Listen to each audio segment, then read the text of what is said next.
안녕하세요. 대한치과의사협회 회원 여러분, 리얼비즈 대표 이승입니다. 오늘은 함께 경비에 대해서 좀 알아보려고 하는데요.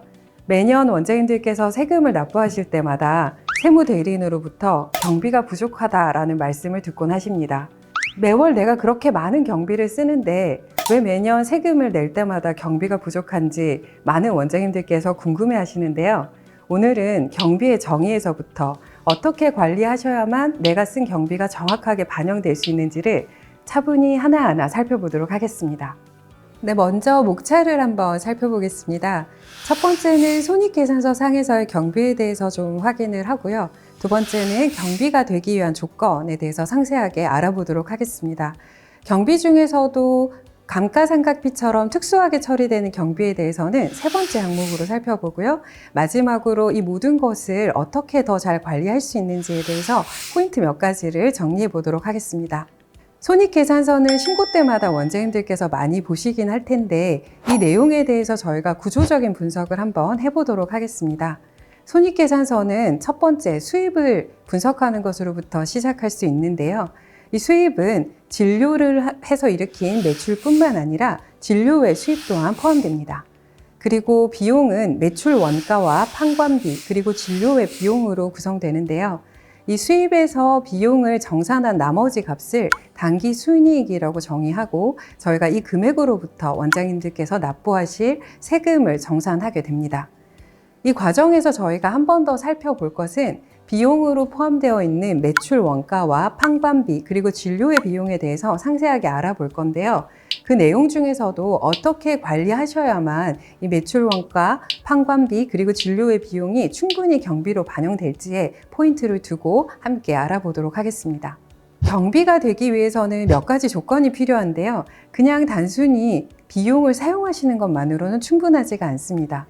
경비가 되기 위해서는 당연히 카드나 현금을 활용해서 비용을 발생시키는 것이 첫 번째 필요하고요. 이렇게 비용을 발생한 다음에는 적격 증빙을 구비하셔야만 적절한 경비로서 인정받으실 수가 있습니다. 또한 이렇게 사용한 경비가 실제로 병원을 운영하는 데 필요했던 업무 유관한 경비인가 또한 중요한 부분이 되겠습니다. 카드와 현금을 사용하고 적격 증빙을 구비했는가 로부터 확인을 하는 내용은 신고 당시에 세무대리인이 진행하는 부분입니다. 업무가 유관했는지에 대해서는 실제로 세무조사 등이 진행되거나 했을 때 소명하는 과정 중에서 원장님께서 소명하셔야 되는 항목이 될 수 있겠습니다. 적격증빙에 대해서 저희가 좀 더 상세히 알아볼 건데요. 이 적격증빙은 가장 많이 활용하시는 세금계산서, 계산서부터 시작할 수 있습니다. 세금계산서와 계산서는 국세청으로부터 전송되어서 전자로 관리되는 항목들이 있고 여전히 종이로 관리되는 항목들이 있는데 전자와 종이는 똑같은 세금계산서, 계산서로 인정을 받기 때문에 경비로서 적격증빙으로 인정받으실 수 있습니다. 두 번째는 사업주 명의로 사용하신 신용카드의 사용 내역이고요. 세 번째는 사업자 등록번호로 발행된 현금 영수증입니다. 기타 증빙으로는 원천세 신고를 한 인건비 내역과 이자 납입 내역서, 기부금 영수증, 협회비 등을 확인하실 수가 있는데요. 이 기타 증빙들은 보시면 아시겠지만 국가에 신고한 인건비라든지 은행에 지불한 이자처럼 세금계산서나 계산서를 발행받을 수 없지만 확실한 경비로 인정받을 수 있는 내용들에 대한 항목별로 특화되어 있는 증빙이라고 보실 수 있습니다. 원장님들께서 적격증빙이 아님에도 불구하고 이것이 증빙이 아닌가라고 생각하시는 항목들을 한번 체크해 보겠는데요. 첫 번째는 거래 명세서입니다. 임플란트 재료를 매입하시거나 또는 병원에서 사용하시는 소모품들을 사셨을 때 거래 명세서를 취합하시게 되는데요. 이 거래 명세서는 제품의 입출고를 기록하는 용도로 활용하는 것이지 증빙으로 인정받으실 수는 없습니다. 두 번째는 이체 영수증입니다. 대금을 지급한 용도로는 확인이 가능하지만 이 또한 경비를 처리하기 위한 적격증빙으로는 인정받지 못하십니다. 세 번째는 주민번호로 발행한 현금 영수증인데요.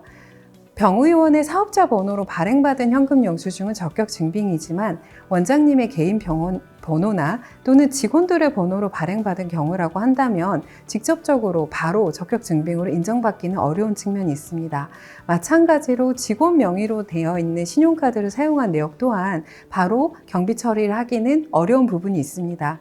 다만 세 번째와 네 번째인 경우에는 주민번호로 발행했거나 또는 직원 명의로 사용했다 하더라도 실제로 경비인 것이 분명하다면 세무대리인과 논의를 통해서 경비 처리하는 것도 가능합니다.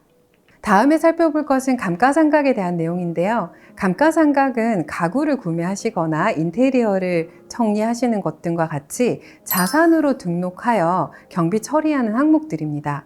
이렇게 자산으로 등록하여 경비 처리하는 항목들의 가장 큰 특징은 당해년도에 바로 모두 경비로서 소진하지 않고 기간이 관여한다는 것인데요.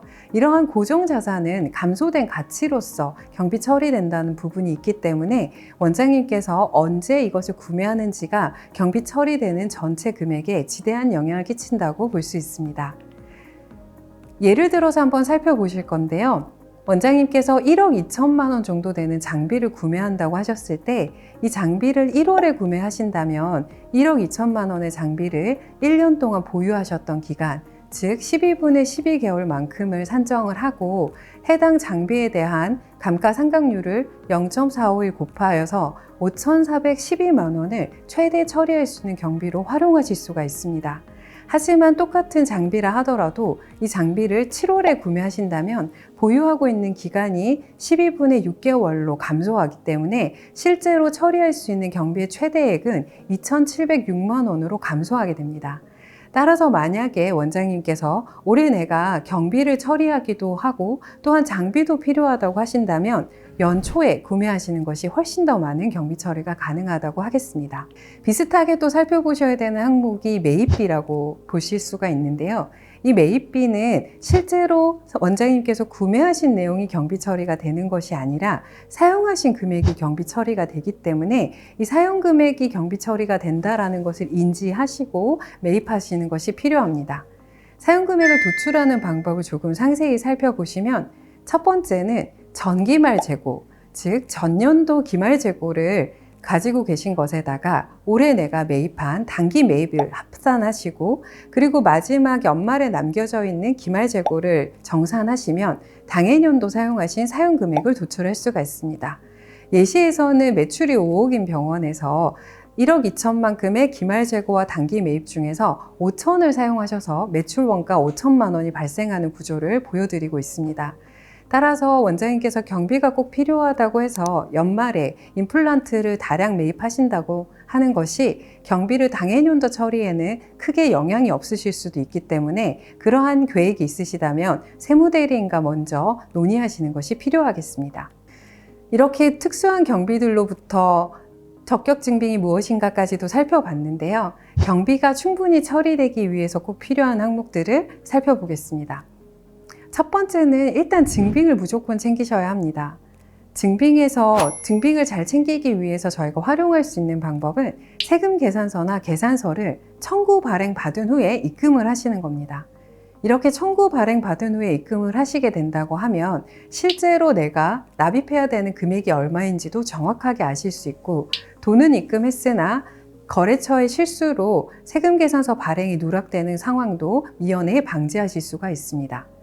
두 번째는 급여대장의 신고인데요. 이 급여대장의 차액도 종종 발생하는 이슈입니다. 원장님들께서는 내가 지급하신 금액이 모두 다 경비 처리되고 있다고 생각을 하시는데 실제로 신고되고 있는 급여대장을 확인해 본다고 하면 원장님과 세무대리인 또는 노무대리인의 커뮤니케이션의 이슈로 충분히 경비 처리되지 않는 경우도 발생하고는 합니다. 이것을 방지하기 위해서는 매월 급여를 지급하실 때 세무대리인이나 노무대리인으로부터 받건 직접 내부에서 신고할 데이터를 만들건 만들어진 급여대장으로부터 차인 지급액을 지급하시는 것이 효과적입니다. 마지막은 보험증권이나 이자 납입 내역서처럼 종소세 신고 기간 때 반드시 확인하고 챙겨주셔야 되는 경비입니다. 이 내용들은 세금 계산서나 계산서로 확인되지 않기 때문에 원장님들께서 체크리스트를 만드셔서 활용하시는 것을 추천드립니다. 보시면 아시겠지만 이자 배당 소득 내역서나 또는 원리금 상환 내역서처럼 금융기관으로부터 직접 원장님께서 받으셔야 하는 항목이나 또는 기부금 영수증처럼 국세청에 바로 취합되지 않는 항목들 같은 경우에는 원장님들께서 챙겨주시지 않는다면 세무대리인이 먼저 알아서 진행할 수 없습니다. 따라서 이러한 항목들은 매년 원장님께서 체크하셔서 정산하시는 것이 필요하다고 하겠습니다.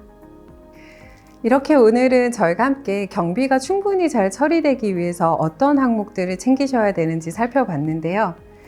원장님들께서 사전적으로 비용을 사용하실 때마다 이 기준에 대해서 적절히 활용을 하신다면 내년에는 경비가 부족하다는 말씀 대신에 계획에 맞춰서 잘 사용했다라는 평가를 받으실 수 있지 않으실까요?